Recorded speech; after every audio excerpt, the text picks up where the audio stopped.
विद्यार्थी मित्रांनो, फुल आणण्याचं कारण शाळेचं जे आपण कृतज्ञता व्यक्त करायची होती त्यासाठी फुल आणले होते.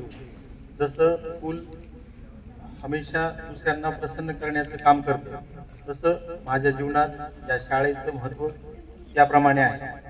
त्याचप्रमाणे गुरुजनांचं महत्त्व पण त्या फुलासारखं आहे.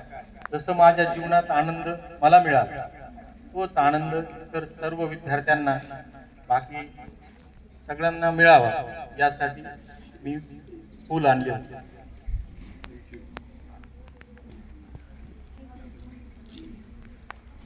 माझ्याकडून एक बोर्ड इथं जे की विद्यार्थी म्हणजे क्रीडा क्षेत्रात, बाकी दुसऱ्या आणि अनेक क्षेत्रात नाविन्यपूर्ण बक्षीस वितरण वगैरे काही झालं असेल तर त्यांची प्रेरणा म्हणून हा फलक माझ्याकडून देण्यात येईल.